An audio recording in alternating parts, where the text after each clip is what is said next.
Ce programme vous est présenté par Microsoft. Transformez l'enseignement et l'apprentissage avec les nouveaux appareils Windows 11.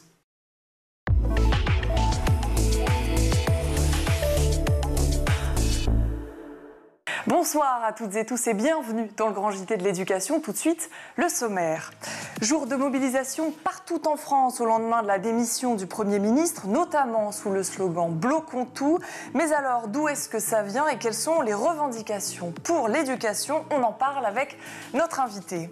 Alors que des tests d'aptitude physique se mettent en place dans les classes de 6e et que les organismes de santé alertent sur l'urgence de faire bouger les jeunes, on parle justement sport et santé avec le kinésithérapeute des réseaux Stéphane Calfon. Ce sera en seconde partie de soirée, mais tout de suite on fait le point sur l'actualité éducation du jour avec Shirley Adélaïde. Bonsoir Shirley. Bonsoir Louisa, bonsoir à tous. Alors aujourd'hui l'actualité est avant tout politique. On ouvre ce journal avec un nouveau Premier ministre pour la France, Sébastien Lecornu, ancien ministre des Armées. Il a été nommé hier soir par le président de la République. Et oui, et ça a été assez rapide. À peine François Bayrou a-t-il présenté sa démission hier, dans la journée, après un vote de confiance défavorable à l'Assemblée nationale, que Sébastien Lecornu, candidat pressenti pour ce poste, a été nommé puis a pris ses nouvelles fonctions aujourd'hui, après une passation de pouvoir avec son prédécesseur. C'est le 5e Premier ministre depuis le début du nouveau quinquennat d'Emmanuel Macron qui a démarré en 2022.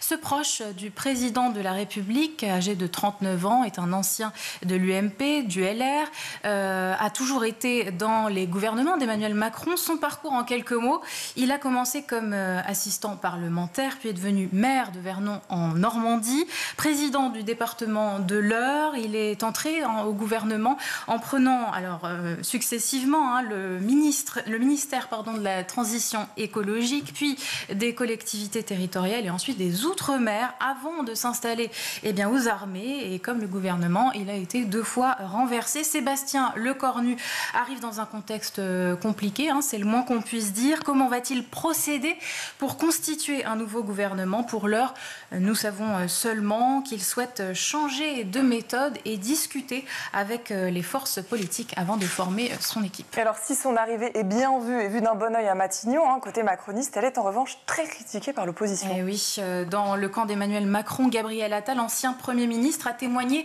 son soutien à Sébastien Lecornu. Tous mes vœux de succès, lui a-t-il souhaité dans un post sur X. Yael Braun-Pivet, la présidente de l'Assemblée nationale, a salué son engagement. Édouard Philippe, un autre ancien Premier ministre, a déclaré que le nouveau chef du gouvernement a les qualités pour discuter et trouver un accord avec les autres partis. Mais dans l'opposition, c'est un autre son de cloche. En effet, le président tire la dernière cartouche du macronisme, peut-on lire de la plume de la chef de file du RN, Marine Le Pen, qui prédit un renversement de l'Assemblée nationale et de nouvelles élections qui mettront Jordan Bardella au pouvoir. On ne croit pas du tout au changement de méthode annoncé par Sébastien Lecornu. À gauche, où les critiques fusent, Marine Tondelier, la secrétaire nationale d'Europe Écologie Les Verts, estime que cette nomination, c'est de la provocation. On l'écoute. Je suis très en colère. Je pense que tout ça est une ultime provocation d'Emmanuel Macron. Je ne comprends pas ce qu'il cherche. Je comprends surtout qu'il fait de l'obstruction et que jusqu'au bout, ce petit système, cette caste, cet entre-soi fera tout pour ne jamais rendre le pouvoir, pour ne pas que les politiques publiques changent, pour faire obstruction à la justice sociale, à la justice fiscale, à l'environnement et au respect le plus élémentaire des règles démocratiques. C'est ça qu'ils sont en train de faire et c'est extrêmement grave. Est-ce qu'ils pensent à un moment que le pacte social va tenir encore longtemps comme ça? Ce pays est une cocotte minute qui est au bord de l'explosion. Marine Tondelier, secrétaire nationale des écologistes. Pour la présidente des députés LFI, Mathilde Panot, il s'agit d'une erreur de casting. On l'écoute. Emmanuel Macron a choisi aussi celui qui dîne secrètement avec Marine Le Pen, celui qui a répondu par la répression au peuple guadeloupéen qui était en lutte, notamment en envoyant le GIGN et les RAID. Et c'est aussi celui qui, par exemple, au moment du mariage pour tous, disait qu'il était exaspéré par le communautarisme gay. Je cite les paroles qu'il disait à l'époque. Donc évidemment, la seule solution reste le départ d'Emmanuel Macron. Et il faut que le mouvement du 10 septembre prenne une toute autre ampleur et qu'il grandisse encore pour que le peuple réponde à ce nouveau mépris qui est fait à la souveraineté populaire. Et justement, la nomination du Premier ministre a eu lieu à la veille du mouvement social Bloquons tout. C'était aujourd'hui, en ce 10 septembre, avec à la clé des blocages de routes, des rassemblements, des grèves dans la fonction publique et notamment dans l'éducation nationale. Alors, ce n'était pas un jour d'école dans de nombreuses communes. Cette grève a donc surtout impacté le périscolaire suite à l'appel lancé par les syndicats Sud Éducation, CGT Éducation et SNES FSU. Les services de garderie ou de restauration n'ont pas pu être assurés en raison de la fermeture de certaines écoles. Des centres de loisirs ont été fermés aussi ou bien ont mis en place des services minimum d'accueil. En revanche, la grève des enseignants a eu des conséquences dans les collèges et les lycées en France où des cours ont été annulés, où des lycéens aussi se sont mobilisés. Écoutez les raisons de leur colère. Sophia Tizaoui est présidente de l'Union syndicale lycéenne. Derrière la question et de la somme surtout colossale de la dette, on a la question de qui va payer la dette. Et aujourd'hui, on se rend bien compte que ce ne sont pas les plus aisés et les lycéens et lycéennes refusent aujourd'hui de payer encore plus la dette budgétaire. Ce n'est pas notre rôle, ce n'est pas à cause de nous que cette dette existe. Donc en aucun cas, nous avons le devoir de payer cela. D'autant plus que ça fait des dizaines d'années qu'aujourd'hui, les lycéens et lycéennes souffrent de leurs conditions d'études. On a aujourd'hui un lycéen en moyenne qui perd 18 mois de scolarité en Seine-Saint-Denis, faute de remplacement de professeurs. Et ça, encore une fois, c'est une question de budget parce que l'État, depuis des années, coupe dans l'éducation nationale, fait subir des conséquences comme Parcoursup qui, chaque année, se retrouve à exclure des milliers d'élèves sans formation à la fin de l'année. Et ça aussi, c'est une question de budget parce qu'on sait très bien qu'à l'université, il manquerait plus de 10 000 places. Et donc, ça aussi, c'est une question de budget. Et côté université, les sites de Sciences Po à Paris et en région ont fermé tout simplement avec des enseignements assurés à distance. Certaines universités ont fermé pour éviter des blocages comme l'université de Rennes 2. D'autres ont été bloquées comme l'université Paul Valéry ou Grenoble-Alpes. Voilà pour les conséquences de ce mouvement Bloquons tout d'initiative citoyenne, rappelons-le, avant la journée intersyndicale qui aura lieu donc jeudi prochain, le 18 septembre. Et Shirley, dans le reste de l'actualité, un élève et une enseignante ont été blessés dans une attaque au couteau dans un lycée horticole. Ça s'est passé aujourd'hui à Antibes. Oui, la professeure d'anglais âgée de 52 ans a été poignardée à 3 reprises sans que son pronostic vital ne soit engagé. L'élève de 16 ans, lui, a été légèrement touché. L'auteur de l'attaque, un ancien élève de 18 ans, s'était retranché dans le bureau du proviseur. Il a été interpellé. Volet santé à présent, l'obésité dépasse la sous-nutrition chez les enfants et les adolescents. Et c'est bien la première fois. Oui, selon un rapport de l'UNICEF publié aujourd'hui même, l'UNICEF qui a recueilli des données auprès de 190 pays au total. Alors chez les jeunes de 5 à 19 ans, ils sont 9,4% à être en situation d'obésité versus 9,2% en insuffisance pondérale. Un écart qui devrait se renforcer ces prochaines années selon l'ONG et qui expose les jeunes à des risques beaucoup plus élevés d'hypertension, aussi de contracter des maladies potentiellement mortelles, à savoir que 9,4% des 5-19 ans, eh bien, cela représente 188 millions d'enfants au total et d'adolescents en âge bien d'être scolarisés. Et il y a bien sûr des disparités entre les différents pays, mais les causes de la progression de l'obésité infantile sont les mêmes partout, à savoir l'exposition des jeunes au marketing alimentaire et la prolifération des aliments transformés, aliments que l'organisation, donc l'UNICEF, recommande d'interdire dans les écoles. Et puis, on peut se poser aussi une question, Shirley. Les études supérieures sont-elles difficiles d'accès en France? On aurait tendance à penser que oui. Mais apparemment, c'est une idée reçue, si l'on en croit ce tout dernier rapport de l'OCDE publié ce matin. L'organisme qui compare les systèmes éducatifs s'est concentré sur l'enseignement supérieur cette année. Et la France, pour ce qui est de l'accès aux études supérieures, est une très bonne élève avec Parcoursup. Pourtant, très critiqué. 95% des jeunes obtiennent une place dans le supérieur, contrairement à d'autres pays de l'Europe, par exemple la Belgique, qui n'obtient que 40%. Mais pour ce qui est d'obtenir son diplôme, là, c'est une autre affaire, comme nous l'explique Corinne Ekman. Elle est analyste à la direction de l'éducation à l'OCDE. On l'écoute. On a un élève sur 3 aujourd'hui qui commence une licence et qui n'a pas son diplôme dans les 3 ans impartis. Et même avec une année supplémentaire, vous avez un jeune sur 2 qui n'a pas son diplôme. Alors que pour la moyenne de l'OCDE, on est à 43% qui réussissent dans le temps imparti et 60% pour ceux qui réussissent avec une année supplémentaire. Et pour l'expliquer, il y a l'hypothèse de la mauvaise orientation d'un bac inadapté à la filière demandée. Pour plus de détails, vous pouvez consulter l'entièreté du rapport intitulé « Regard sur l'éducation 2025 » sur le site internet de l'OCDE. Et dans cette école de Noisy-le-Sec, le film Barbie a bien été reprogrammé un mois après son annulation polémique. Oui, le 8 août dernier, il devait être projeté en plein air, comme de nombreux films dans de nombreuses communes en France. Mais le maire de Noisy-le-Sec avait dû rétropédaler et annuler cette projection face à la colère et les menaces d'une dizaine de jeunes qui estimaient que le film de la féministe Greta Gerwig encourageait l'homosexualité et donnait une mauvaise image de la femme. Le maire n'a pas voulu céder et a reprogrammé la projection qui a eu lieu donc hier dans une école de Noisy-le-Sec protégée par les forces de l'ordre et devant des spectateurs assez peu nombreux, il faut le dire, une petite quarantaine, plutôt convaincus du bien fondé de cette décision du maire. On écoute ces habitants de Noisy-le-Sec. Moi personnellement je suis contente que ce soit reprogrammé parce qu'il n'y avait aucune raison que ce soit annulé. Il n'aura pas une palme d'or clairement. Mais c'est important pour vous de tricer ce soir. Voilà, une minorité de gens n'a pas à interdire la diffusion d'un film et tout le monde a le droit à la culture quelle qu'elle soit, avec sa propre lecture. Et en parlant de film, Une place pour Pierrot, réalisé par Hélène Médig, est sortie aujourd'hui au cinéma. Et la réalisatrice s'est inspirée de sa propre vie, elle dont le frère est atteint du spectre de l'autisme. Dans le film, la protagoniste, Camille, est avocate et s'occupe de son frère autiste, Pierrot, 45 ans.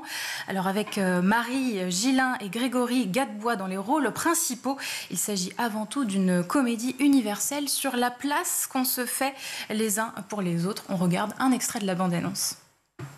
Pierrot. C'est super, hein. Mais tu vois, c'est la nuit, là. C'est l'heure de dormir. C'est les gars de l'entretien qui l'ont trouvé. Bonne nuit, mon Pierrot. Vous avez encore augmenté la médication de mon frère sans me prévenir. Madame Levent, qu'est-ce que vous faites? Mon frère ne restera pas un jour de plus ici.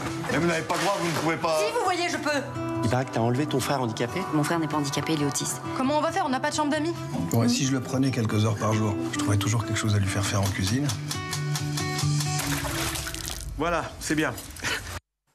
Merci beaucoup pour ce JT, Shirley. Merci, Lisa. Ce 10 septembre marque le premier jour de mobilisation et de grève en France depuis la rentrée et dans un contexte plus ou moins particulier au lendemain de la démission du Premier ministre François Bayrou, on fait le point sur les motivations et les revendications de cette journée avec notre invité. Et pour en parler aujourd'hui, je reçois Catherine Nave-Becti. Bonjour. Bonjour. Merci beaucoup d'être avec nous sur ce plateau aujourd'hui pour décrypter l'actualité. Pour vous présenter, vous êtes secrétaire générale CFDT Éducation, Formation, Recherche publique. Alors, on va tout de suite entrer dans le vif du sujet. On l'a appris, Sébastien Lecornu, ancien ministre des Armées, a été nommé Premier ministre. Quelles ont été les premières réactions côté CFDT Éducation? Est-ce que c'est une bonne nouvelle? Pour la CFDT, ce qui nous intéresse, c'est pas le casting, c'est pas tellement le nom du Premier ministre, c'est quelle politique il va conduire et avant tout quelle politique budgétaire. Nous, on attend de la justice fiscale, de la justice sociale et donc un changement de cap budgétaire par rapport à ce que François Bayrou, le précédent Premier ministre, avait proposé. Et c'est pour cette raison qu'on appelle toujours nos collègues à l'Éducation nationale, dans l'enseignement supérieur et la recherche, mais globalement tous les salariés, à se mobiliser fortement le 18 septembre pour demander un autre cadre budgétaire. Est-ce que cette nouvelle nomination amplifie le mouvement contestataire qui se passe aujourd'hui, ce mercredi 10 septembre ? Alors, pour ce qui se passe aujourd'hui, peut-être.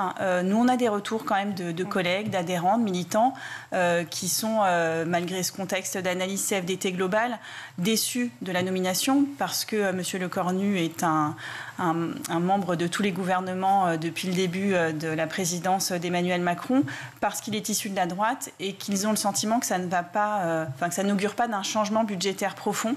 Et donc, oui, c'est une nomination malgré tout de nature à ce que nos collègues considèrent qu'il faut effectivement se mobiliser fortement le 18 septembre. Et nous, on souhaite réussir cette mobilisation. Donc, À date, on ne peut pas dire que vous êtes vraiment confiant de cette nouvelle nomination. Non, parce qu'on n'a pas de signaux forts d'un changement d'orientation politique. Et puis, on attend de voir aussi si le Premier ministre, les ministres à la fois en charge des affaires courantes maintenant et puis demain les ministres de plein exercice, sont prêts à prendre vraiment la mesure aussi de l'état de l'éducation nationale aujourd'hui, qui pour nous est très préoccupant et qui appelle des décisions budgétaires d'une autre nature que celles qu'on connaît depuis 2 ans. Alors comment vous entendez peser sur l'arbitrage budgétaire qui va arriver, puisque le budget 2026, on en entendra bientôt parler. Comment est-ce que vous entendez peser? Alors syndicalement, on entend peser, je l'évoquais tout à l'heure, par la mobilisation. Et donc, toutes nos équipes syndicales sont sur le terrain pour rencontrer des collègues et les convaincre de se joindre aux mobilisations par la grève et la manifestation le 18 septembre prochain. Mais comme on l'a fait les années précédentes, nous allons aussi continuer à nous adresser aux parlementaires. Et là, on récolte des témoignages concrets du déroulement de la rentrée dans tous les services et les établissements et les écoles de l'éducation nationale. Et puis, ce sont aussi des descriptions des réalités professionnelles que nous allons transmettre au ministre et à la ministre et lui demander de mettre dans le dossier de passation de pouvoir si elle n'était pas reconduite. Et on va reparler plus en détail de cette journée de mobilisation intersyndicale du 18 septembre. Est-ce que si Elisabeth Borne reste au gouvernement, est-ce que c'est une bonne nouvelle ? C'est ni une bonne ni une mauvaise nouvelle. Toute la question est de quelle marge budgétaire va-t-elle disposer et quelles orientations de politique éducative elle va prendre. Si c'est la continuité sur le choc des savoirs et sur les groupes de niveau, ça ne nous ira pas. Et si elle n'a pas de marge budgétaire et qu'on continue à annoncer des mesures nouvelles à la population, comme par exemple un grand plan santé mentale, des référents santé mentale partout, et qu'il n'y a pas de moyens budgétaires de les mettre en œuvre, nous, on continuera de décrire les conséquences délétères. Aujourd'hui, qu'est-ce qui se passe dans certaines académies ? Pour créer des postes, par exemple, d'assistante sociale, conseiller technique ou de psychologue de l'éducation nationale, conseiller technique, ce qui a été annoncé dans les assises de la santé scolaire, comme il n'y a pas de moyens dédiés, on va piocher dans d'autres postes. Et concrètement, on va fermer des classes à la dernière minute pour pouvoir créer ces postes.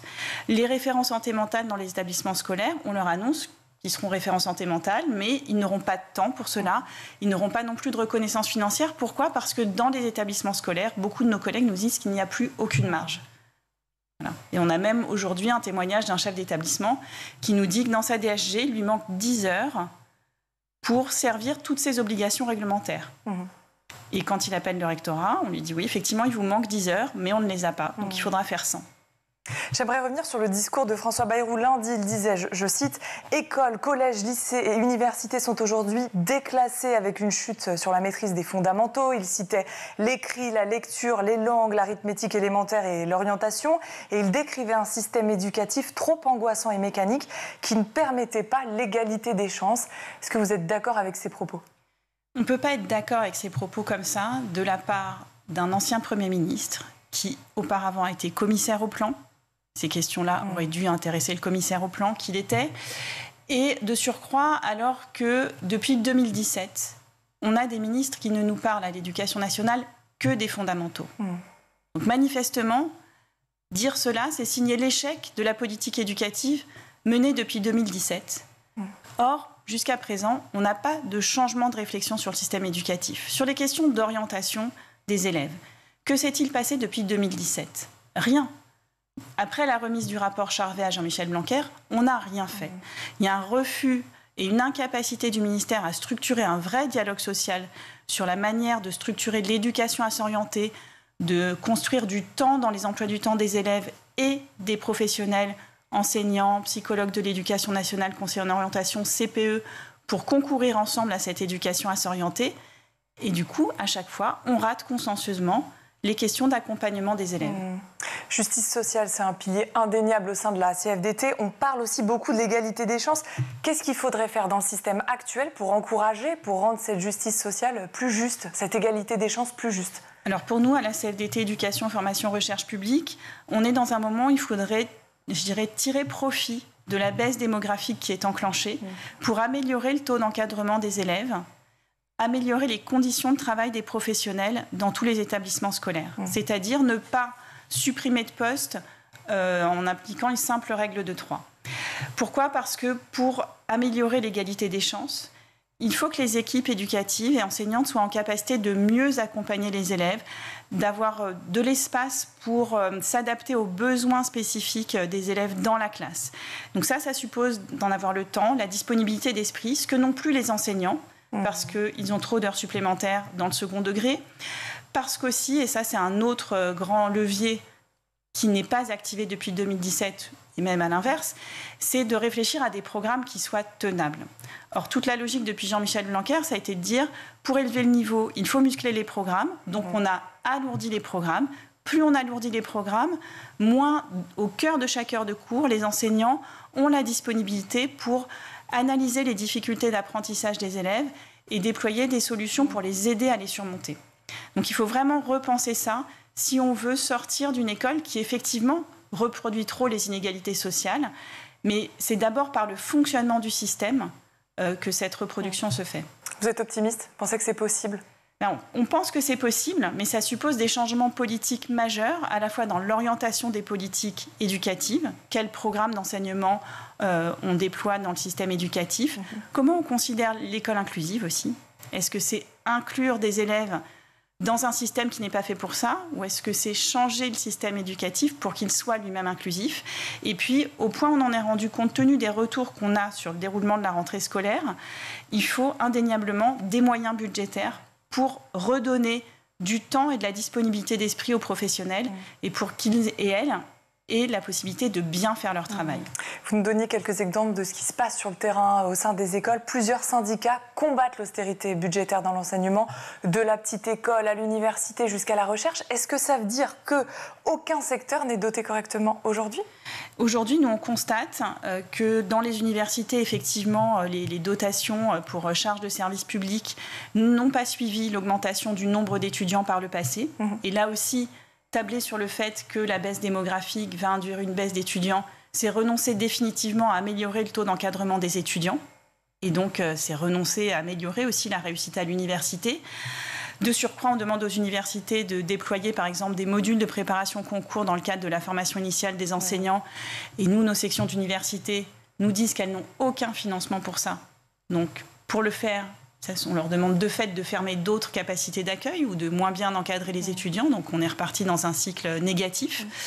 Et puis, dans le premier et le second degré, c'est ce que je disais tout à l'heure, ces dernières années, on a connu une intensification du travail extrêmement forte qui nuit à la capacité des professionnels d'exercer au mieux leur travail, d'exercer au mieux leur métier. Il y a une perte de sens qui est très mal vécue par nos collègues, qui se traduit par des démissions, qui se traduit aussi par des collègues qui perdent le moral en quelque sorte. Et ça, c'est négatif pour le système éducatif. Et on a atteint un stade où pour inverser la machine, il faut arriver à désintensifier le travail et donc avoir plus de professionnels, et ça coûte. Donc si on n'accepte pas cet investissement dans l'éducation, qui est un investissement qui suppose de payer des professionnels, on risque de continuer dans une spirale négative et de se plaindre à chaque résultat d'enquête internationale du décrochage de la France par rapport à d'autres pays de l'OCDE. Est-ce que vous avez l'impression que l'éducation nationale est relayée au second plan dans les décisions gouvernementales? Alors ça dépend des moments.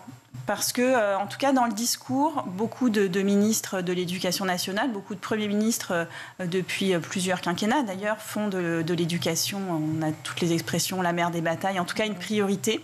Et puis, on peut toujours dire que le budget de l'Éducation nationale est le premier budget de la nation. La question, c'est quel projet de société nos gouvernants ont pour l'école. Et est-ce que ce projet de société, c'est l'émancipation, l'égalité et la capacité qu'on donne à tous les enfants de construire leur réussite, d'être acteurs du monde de demain, qui est le leur et pas le nôtre, ou est-ce qu'on veut continuer à toujours bien sélectionner une élite et puis on ne se préoccupe pas trop de celles et ceux qui ont plus de difficultés, ce qui serait une lecture qui ne nous convient pas à la CFDT.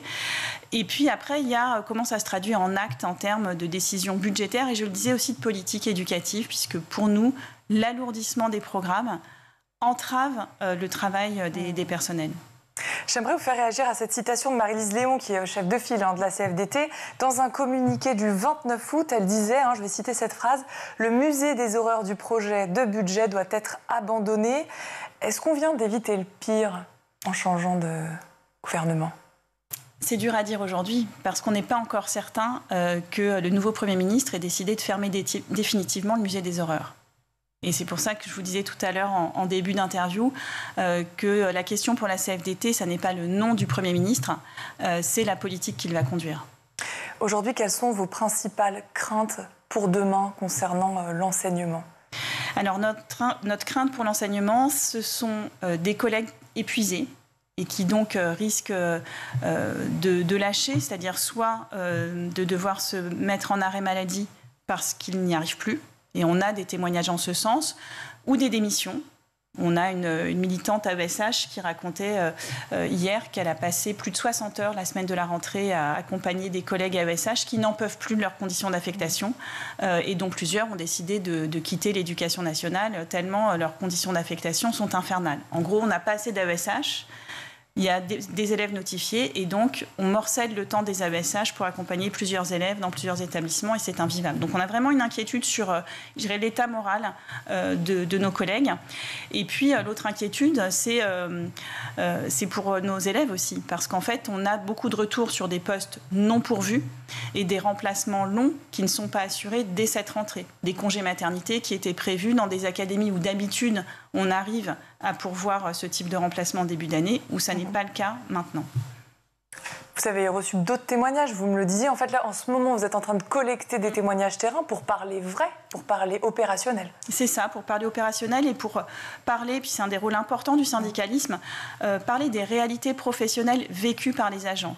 Et nous, ce qui nous remonte, c'est vraiment de tous les métiers, des collègues qui ont le sentiment d'être placés dans des conditions où ils ne peuvent pas bien faire leur travail, faute de temps par rapport à la charge de travail qui leur est impartie, ou parce qu'il manque des financements pour faire. Quand vous êtes médecin scolaire, infirmière scolaire, assistante sociale ou psy-EN affecté dans un CIO et qu'on vous dit il n'y a plus les moyens de payer vos frais de déplacement, ne vous déplacez plus, concrètement, ça veut dire qu'on ne peut pas travailler. Parce qu'une assistante sociale qui est affectée au suivi des élèves de plusieurs collèges, elle ne fait pas le suivi des élèves par téléphone ou en visio. Elle a besoin de se déplacer pour rencontrer les enfants. Et donc derrière, ce sont des enfants qui ne sont pas forcément accompagnés, suivis comme ils le devraient et protégés comme ils le devraient. Nos collègues assistantes sociales ont un rôle majeur dans la protection de l'enfance. Donc ça, c'est très, très préoccupant. J'aimerais qu'on parle de la journée de mobilisation intersyndicale qui a été annoncée le 18 septembre prochain, donc jeudi prochain. C'est une journée qui est bien maintenue malgré la chute du gouvernement Bayrou. Oui, elle est maintenue plus que jamais parce que notre objectif, qu'il y ait un gouvernement de plein exercice ou pas, c'est bien de faire la démonstration que les orientations budgétaires qui avait été proposé par François Bayrou mène le pays dans une impasse. Qu'il faut de la justice sociale, de la justice fiscale et qu'il faut que la nation se donne les moyens de financer des services publics à hauteur de ce que la population en attend. On a besoin dans notre pays de redonner de l'espoir et de montrer aux plus fragiles dans notre société qu'on ne les laisse pas sur le bord du chemin. Vous le disiez sur le flyer qui fait la promotion de ce 18 septembre, la construction d'un budget porteur de justice sociale et fiscale. L'objectif de cette mobilisation, vous venez un peu d'en parler, c'est quoi? C'est aussi de geler économiquement le pays, c'est un appel à l'aide, c'est un dernier appel? Alors c'est pas un dernier appel parce qu'on continuera syndicalement, en tout cas c'est l'ambition de la CFDT de peser sur le débat public et sur le débat politique pour essayer d'obtenir que le gouvernement produisent une autre copie du budget et que les parlementaires de l'arc républicain, parce qu'à la CFDT, on ne dialogue pas avec l'extrême droite, on la combat, que les parlementaires agissent aussi là où ils sont, que les partis politiques agissent aussi de là où ils sont pour imposer cette question de la justice sociale et fiscale. Si on devait traduire la justice sociale, elle ressemblera à quoi aujourd'hui? Aujourd'hui dans notre pays, nous on estime à la CFDT que les orientations politiques, qu'elles soient en termes de politique scolaire, de politique de logement, de politique de soutien ou d'absence de soutien aux associations, ce sont beaucoup de politiques qui stigmatisent les plus fragiles dans notre société au lieu de les soutenir. Et par exemple, le doublement des franchises médicales sans autre forme de procès, c'est quand même un signal très culpabilisant envoyé à des personnes qui souffrent de maladies. De la même manière, la baisse de l'indemnisation des congés maladie pour les agents publics, ça revient à leur dire quand vous êtes malade, c'est de votre faute. Et dans notre champ, quand en plus, par exemple, on est enseignant dans le premier degré, on n'a jamais de vaccination contre la grippe payée par l'employeur et les maladies que l'on attrape en enseignant ne sont jamais reconnus comme une maladie professionnelle. Et en plus, quand on est malade, on va le payer. C'est pas acceptable. Donc les plus fragiles, quelle qu'en soit la raison, ne sont pas suffisamment soutenus par les politiques publiques. Et à la CFDT, un des premiers éléments d'évaluation des politiques publiques, c'est qu'est-ce que ça fait aux plus fragiles d'entre nous dans la société. Donc ça, la justice sociale, aujourd'hui, dans notre pays, nous, on trouve qu'on en est loin et qu'il y a beaucoup à faire pour l'améliorer. Des mesures urgentes à mettre en place, c'est ce que vous dites. Est-ce que vous craignez que les turbulences politiques ralentissent, voire enterrent certaines réformes en cours dans l'éducation nationale ? Alors, dans l'éducation nationale, pas tellement, parce qu'en réalité, aujourd'hui, les réformes qui se mettent en place dans l'éducation nationale ne relèvent pas du niveau législatif. Et donc, à part le fait que pour certains décrets, il faut impérativement un Premier ministre et des ministres qui puissent les signer, beaucoup d'éléments de réforme sont d'un niveau réglementaire suffisamment faible pour que l'administration puisse les conduire. Donc c'est une des raisons pour lesquelles nous, à la CFDT, nous ne ferons pas la politique de la chaise vide, même tant qu'il n'y a pas un gouvernement de plein exercice, parce qu'il y a à défendre les conditions de travail de nos collègues et apporter aussi notre vision syndicale du système éducatif. Vous avez listé, il y a beaucoup de choses très urgentes à mettre en place. Est-ce que sur la politique 2026, il y a des choses, des points singuliers, pluriels, sur lesquels vous ne transigerez pas ? En termes de politique éducative, vous voulez dire ? Mais nous, les priorités revendicatives qui sont les nôtres, je les ai évoquées tout à l'heure, c'est très clairement désintensifier le travail des personnels. Je vous demande ça parce qu'il y a peut-être des priorités. On vous demandera peut-être certaines priorités. Donc, désintensifier le travail. Donc, arrêter d'ajouter des missions sans réorganiser les choses. Et puis, les conditions de l'école inclusive. Ça, c'est vraiment une priorité absolue. À la CFDT, on considère que l'inclusion à l'école, c'est quelque chose d'important.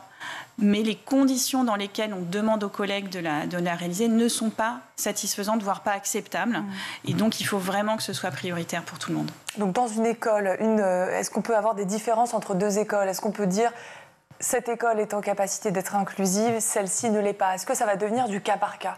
Alors aujourd'hui, c'est le cas aussi pour des questions bâtimentaires, c'est-à-dire que certaines écoles construites récemment, dans des collectivités qui sont très engagées, très sensibles à la question, on a déjà des écoles qui ont des espaces qui permettent du répit, par exemple, qui ont été pensés pour permettre des endroits au calme, ou qui ont déjà aussi une unité autiste, puisque là, c'est une articulation entre des moyens éducation nationale, mais aussi la manière dont les locaux sont structurés. Donc oui, c'est déjà différencié sur le territoire. Nous, ce qu'on demande, c'est la généralisation de ce qui fonctionne.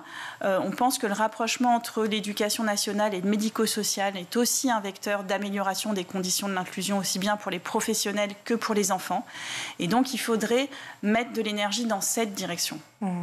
Catherine Nave-Becty, vous êtes secrétaire générale, vous êtes sur le terrain, vous allez à la rencontre du personnel éducatif, des élèves, des enseignants.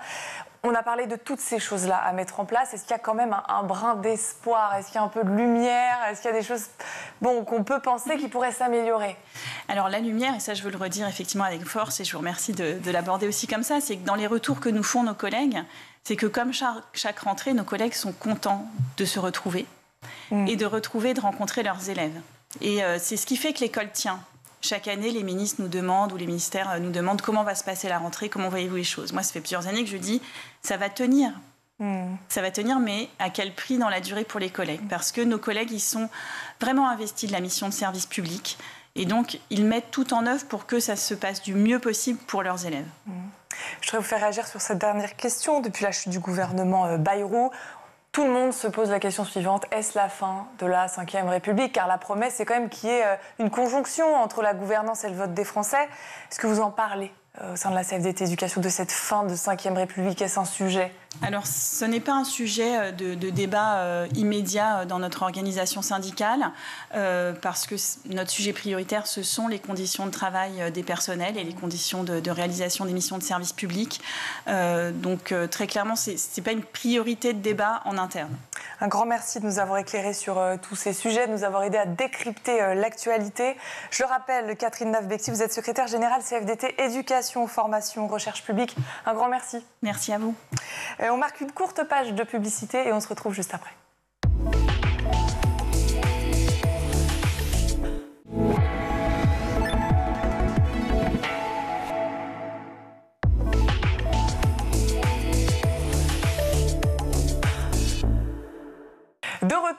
grand JT de l'éducation. Aujourd'hui, j'ai le plaisir de recevoir Stéphane Calfon. Bonjour Stéphane. Bonjour. Merci beaucoup d'être avec nous aujourd'hui. Eh bien, merci de m'accueillir, je suis très content. On va parler de votre livre, mais d'abord, pour ceux qui ne vous connaissent pas, vous êtes ostéopathe, kinésithérapeute, mais aussi athlète. On peut résumer ça comme ça. Hein. J'aime bien. Chez vous, vous connaissez peut-être Stéphane sur les réseaux, connu sous le nom d'ostéopathe.santé sur Instagram, où vous cumulez plus de 109 000 abonnés. Et aujourd'hui, vous venez nous parler de ce superbe livre que j'ai vraiment bien lu en tant que sportive. Livre intitulé « Bouge-toi », publié aux éditions Vuibert, où vous défendez, vous nous rappelez une idée forte, parce que vous nous dites « La santé, c'est vous qui en avez le pouvoir ». C'est un peu le slogan de ce livre, en fait. Ben oui, c'est vraiment montrer aux gens qu'ils ont le pouvoir sur leur santé, qu'ils sont acteurs de leur propre santé, qu'ils ont plein de choses à faire au quotidien, avoir les bons réflexes pour aller mieux, en tout cas vers une meilleure santé. Donc oui, le message, c'est vraiment, on a la chance, la santé, c'est un beau trésor et il faut en prendre soin. Et c'est vrai que grâce à ce livre, il y a des choses à faire. Donc c'est avec l'aide aussi de spécialistes que vous avez coécrit ce livre. Vous nous donnez des clés simples, concrètes, pour mieux comprendre son corps, déjouer les fausses croyances, ça on va le revoir, et retrouver un équilibre et une énergie au quotidien. Vous vous êtes rendu compte que vos abonnés, vos patientes, vos patients ne connaissaient pas assez leur corps. Donc ce livre, il leur est aussi dédié ? Ah, tout à fait. C'est vraiment grâce à toutes ces questions que j'ai notées depuis 13 ans d'expérience que j'ai fait ce livre. C'est vraiment un condensé. C'est un peu une discussion entre le lecteur et moi, comme j'ai au cabinet avec mon patient en consultation. Et c'est vraiment, il n'y a pas de termes médicaux compliqués ou des termes médicaux en 12 syllabes. C'est vraiment simple, accessible et il y a toute la base pour vraiment mieux comprendre son corps et en prendre soin. Ou en tout cas, s'il y en a, ils sont très bien vulgarisés. Parce qu'on dit souvent, il faudrait que tu te prennes en main. Mais c'est toujours compliqué. On ne sait pas par où commencer, il y a beaucoup d'informations, on peut se décourager. Et vous avez dit, moi, j'ai conçu ce livre comme une promenade de santé.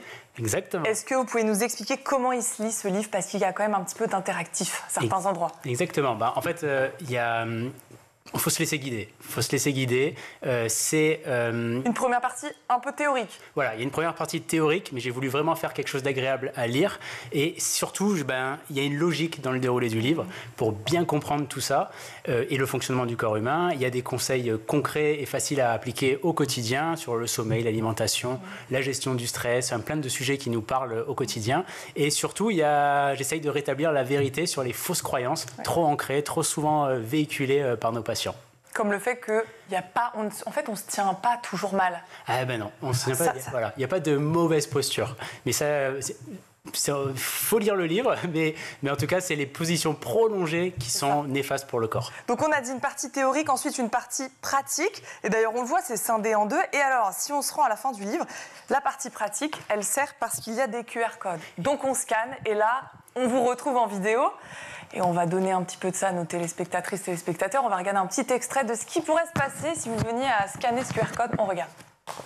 On se retrouve pour une séance de renforcement. Comment j'ai construit cette séance de renforcement ? On va avoir des ateliers de 30 secondes qui vont se succéder. Allez, vous êtes prêts pour transpirer tous ensemble ? C'est parti. On va commencer par des squats tranquillement. On met les pieds un peu plus larges que la largeur du bassin. Et on est parti.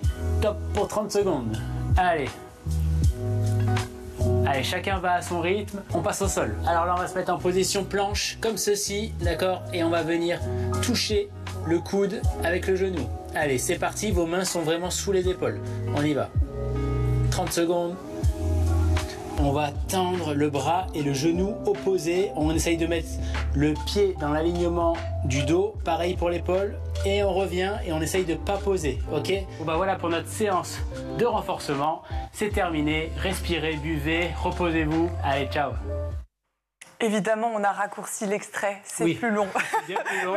Il y a beaucoup de séances, il y a des routines matinales, des séances d'étirement, des séances de mobilité, renforcement, il y a des exercices de respiration. On a fait vraiment ça bien, c'est un programme sur 2 mois, accessible du coup en vidéo. Et je pense que pour se faire accompagner, c'est plutôt cool. Mais on n'est pas obligé d'avoir son téléphone parce qu'il y a aussi toutes les postures en images. Hein. Donc ça aussi, il faut le dire, c'est vraiment pour tout le monde. Voilà, exactement. Une fois qu'on a fait la vidéo une fois, on peut vite retrouver la routine avec les images.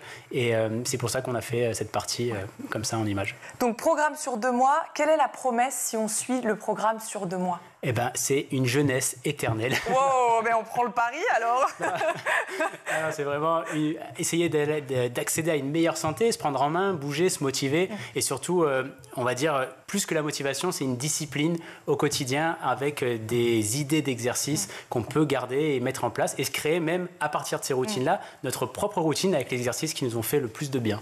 En fait, votre objectif, vous le dites, c'est que ça devienne une routine. Vous le dites. Le soir, on va se brosser les dents, on ne pense pas au fait qu'on se brosse les dents. Vous, des bonnes postures, prendre soin de sa santé, il faut que ça devienne une routine, qu'on n'y pense plus. Exactement. C'est comme ça qu'au quotidien, on pourra avoir les bons réflexes. Et ça passe par lire des livres sur la santé, écouter des podcasts. Enfin, il faut se renseigner, il faut être curieux. Et je pense que la connaissance de notre corps nous pousse à avoir les bons réflexes à long terme, surtout à long terme. Et c'est presque un accompagnement sur mesure, car vous dites, si les lectrices, lecteurs, abonnés ont des questions, qu'ils viennent m'écrire en message privé sur Instagram. Alors là, ça c'est fou. Ouais, ça c'est fou. Génial. C'est osé. Oui. Non, parce qu'il faut prendre le temps de répondre. Parce que vraiment, c'était un accompagnement que j'avais envie de faire et j'ai envie que les gens se sentent accompagnés. Ouais. Donc, je leur ai dit, voilà, s'il y a des routines qui sont prêtes, ils sont mis de côté sur des routines cervicales, des routines lombaires. Et si ils ont besoin d'une routine en plus, ils peuvent m'écrire. Et dans ces cas-là, je leur enverrai tout ça. Ça va me faire du boulot peut-être, oui, mais c'est sans doute en tout cas, c'est un pari. Mais c'est un beau prolongement du livre. Et vous le dites parce que vous parlez de la santé, vous donnez les définitions, c'est toujours très bien vulgarisé. Vous dites la santé, c'est trouver un bon équilibre entre santé physique et émotionnelle, car on n'est pas éduqué à faire le lien entre les deux. Et qui n'est jamais sorti d'un rendez-vous kiné ou ostéo en disant « j'avais mal à la tête, il m'a touché le coude, j'ai pas compris ». Et vous le dites, c'est pour cela, tout est lié. C'est pour cela qu'un ostéopathe touche le bassin quand vous lui évoquez une migraine ou qu'il vous tripote le crâne quand vous avez mal au ventre. Tout est lié. Oui, alors là, c'est caricaturé, mais c'est exprès. Hein, c'est pour montrer que tout est lié. Et évidemment, il y a des choses qui se passent dans le corps. Si on a mal à un endroit, ça peut avoir des répercussions à un autre endroit. Et tout ça, c'est un peu notre métier d'aller chercher la cause et d'aller la traiter. Donc, si on prend quelques exemples, lorsque l'on a les dents qui grincent la nuit, c'est que... On stresse. On stresse. Là, c'est stress, anxiété, on serre des dents, le bruxisme. Et c'est marrant parce que des fois, nos patients...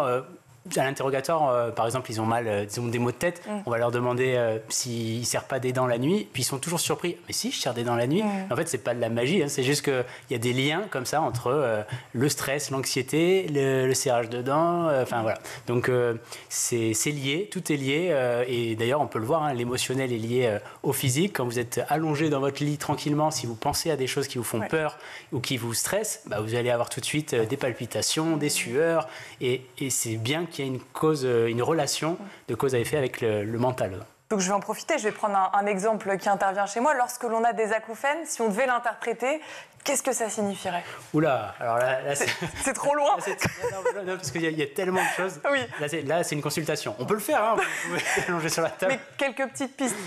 Non, les acouphènes, ça peut être lié au cervical, ça peut être vasculaire, ça peut être, il peut y avoir tellement de choses, mais ça mérite un bilan précis et détaillé pour bien orienter le patient et savoir si on peut le traiter ou non.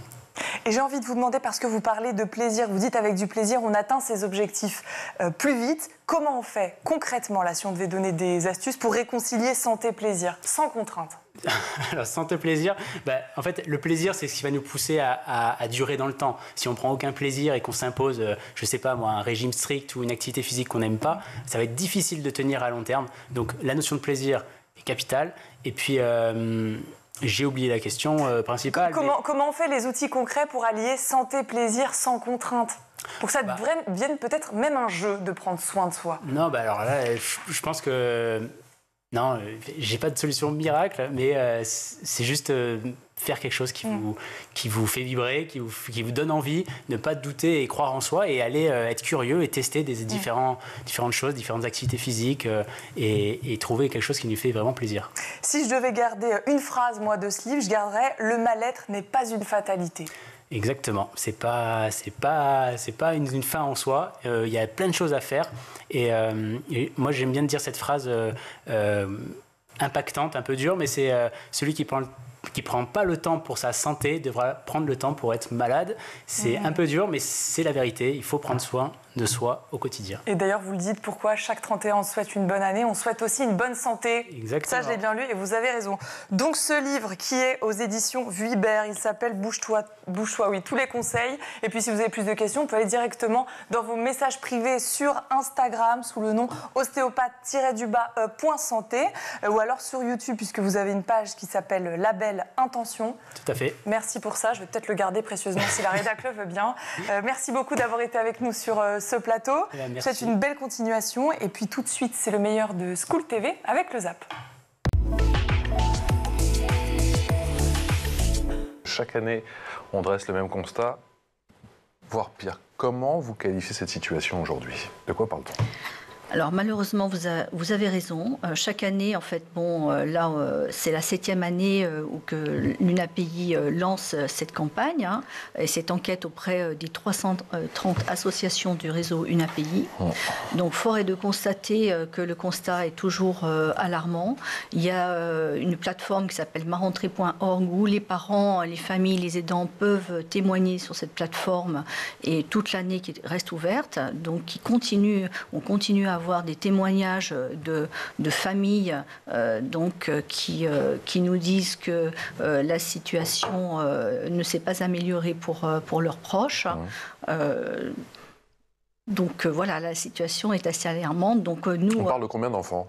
Alors, ce qui est assez compliqué, justement, c'est qu'il y a certainement des milliers d'enfants qui ne feront pas leur rentrée cette année. On n'a pas des chiffres, des données exactes. Et donc, c'est pourquoi aussi l'UNAPI demande la création d'un observatoire des données pour, en fait, avoir des données chiffrées et puis savoir vraiment... On ne peut pas, en fait, répondre aux besoins de façon adaptée des enfants si on n'a pas de données chiffrées. Donc voilà, mais on sait que dans le milieu ordinaire, donc l'école de la République, il y avait en 2025 520 000 enfants qui étaient scolarisés. Certes, c'est un progrès, mais en tout cas, on n'a pas les données exactes. Donc c'est impossible de répondre aux besoins d'une façon adaptée à tous ces enfants-là. Donc c'est un vrai souci de ne pas avoir de chiffres. Géry Journeau, vous êtes cofondateur et aujourd'hui vous dirigez AccessiWay France. Alors, avant toute chose, qu'entend-on exactement lorsque l'on parle d'accessibilité numérique? L'accessibilité numérique, elle a une définition, c'est de se dire qu'il faut que tous les supports numériques et services soient accessibles à tous et spécifiquement aux personnes en situation de handicap. Donc ça veut dire tout simplement, si on prend l'exemple de l'école, est-ce qu'un élève a accès aux informations liées à son école, est-ce qu'il peut s'inscrire à un cours, etc. C'est vraiment le B à bas et simplement de se dire est-ce que l'information est à sa disposition ou pas. Alors, c'est une question qui peut paraître peut-être finalement presque bête, enfantine. Pourquoi l'accessibilité du web aujourd'hui, elle est devenue un enjeu majeur de notre société? Alors, déjà, c'est une question hyper intéressante et il faut savoir que le sujet de l'accessibilité a été créé pratiquement, ou en tout cas a été lancé au moment même de la création du web. C'est la même équipe, le W3C, qui a directement, en fait, dès le lancement du web, a commencé à proposer aussi des solutions. Effectivement, entre ça et aujourd'hui, il y a énormément de temps qui s'est mis en place. Et en plus de ça, le sujet en France, il a démarré donc à travers la loi handicap de 2005, et puis avec différents échelonnements, avec différentes dates. Et on va dire qu'il y a une forte accélération dans les années 2015, et qui ont demandé justement à faire bouger les choses avec différentes réglementations.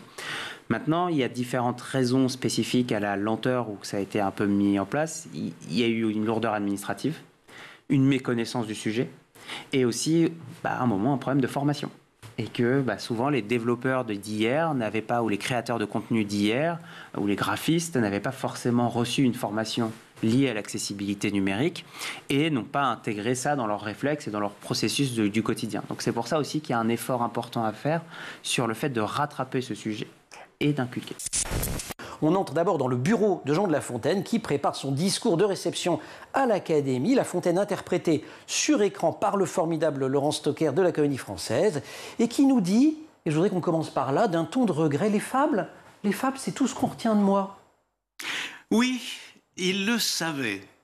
Il le regrettait un peu parce qu'il a toujours aimé changer. C'était un homme de la diversité. Il a dit un jour, justement, dans son discours de réception à l'Académie, qu'il serait monté plus haut au temple de mémoire, ça s'appelle la postérité, si dans un genre seul, j'avais usé mes jours. Ce genre seul, c'est sans doute les fables. Mais quoi, je suis volage en vers comme en amour. Et cette posture de volage, cette diversité, sa vie même l'exprime. Vous savez qu'il a commencé à publier son premier recueil de fables, il avait déjà la quarantaine. C'est pas jeune. Surtout pour l'époque. Mais oui, il a mis beaucoup de temps avant de trouver les fables. Et puis, quand il les a trouvées, on s'est dit, ça y est, il est chez lui, il est dans le genre qui lui convient le mieux. Son talent de conteur y est mis en évidence. Eh, pas du tout, il s'est mis à chercher autre chose. Il a même dit qu'il n'en écrirait plus. Mais comme il mentait, 10 ans plus tard, il a écrit un deuxième recueil. Et toute sa vie, il a ainsi bougé, et il a ainsi cherché. Et quand on lit les fables, on a l'impression que finalement, elles sont comme un résumé de tous les autres genres dans lesquels il s'est exercé. Il y a des fables qui ressemblent à des contes, il y a des fables qui ressemblent à des comédies, il y a des fables qui ressemblent à des romans. Et la fable est comme une miniature de tout le reste, si bien qu'il a trouvé dans la fable, voilà, le moyen de satisfaire son goût de la diversité. On a le sentiment que les besoins explosent et que dans le même temps, les suppressions de postes de personnel spécialisé diminuent. C'est ce que l'on ressent aussi sur le terrain. Alors, sur le terrain, ce qu'on ressent au niveau des établissements médico-sociaux, c'est le manque d'attractivité de notre secteur. Clairement, une méconnaissance aussi du secteur, des métiers. Et nous, on a des métiers, enfin, on a des gens extraordinaires dans les établissements médico-sociaux qui ne sont pas là par hasard. On ne choisit pas de rentrer dans ces établissements par hasard, s'occuper d'enfants handicapés. Donc, je pense qu'il y a aussi quelquefois des glissements de postes. Par exemple, on parlait des enseignants qui sont dans les classes spécialisées. Quand vous avez quelquefois une création de nouveaux dispositifs, quelquefois vous avez des glissements de postes d'éducation nationale sur d'autres dispositifs, c'est-à-dire donc les enfants qui ont déjà très peu d'heures de scolarisation en ont encore moins, parce que le poste, il est parti ailleurs. Donc après, il faut qu'on redemande un poste d'enseignant, ce qu'on n'a pas toujours. Donc ça peut prendre des années. Donc voilà. C'est quand même assez problématique, d'autant plus qu'on a des listes d'attente aussi énormes dans le médico-social. Ça se compte en années. Aujourd'hui, quels sont les outils technologiques qui aident déjà justement à rendre le web plus inclusif ?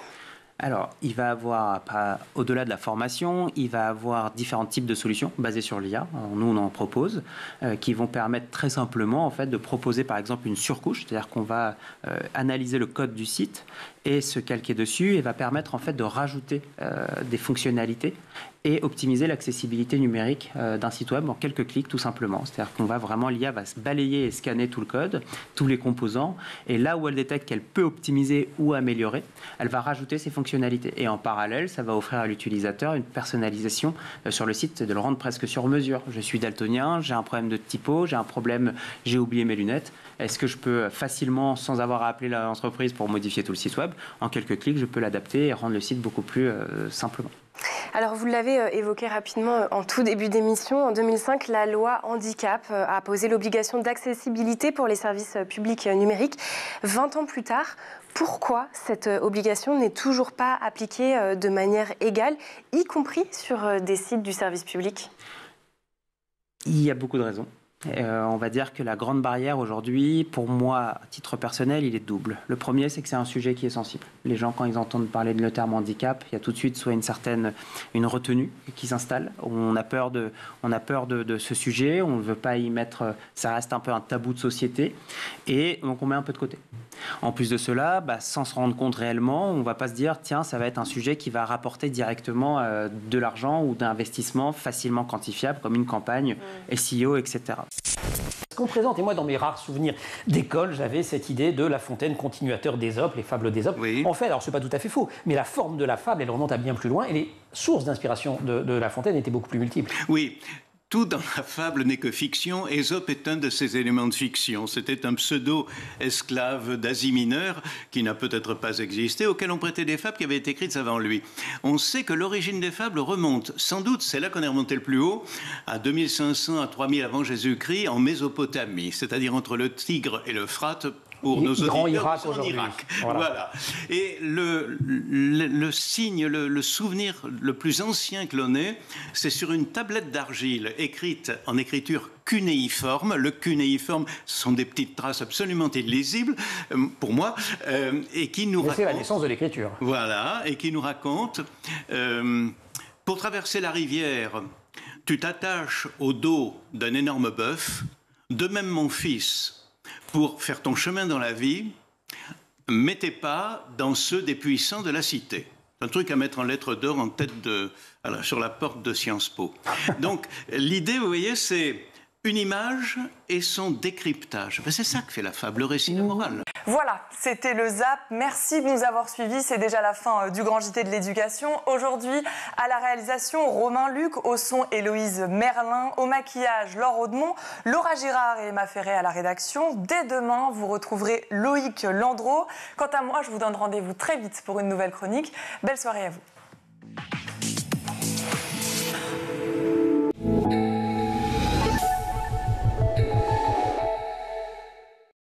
Ce programme vous a été présenté par Microsoft. Transformez l'enseignement et l'apprentissage avec les nouveaux appareils Windows 11.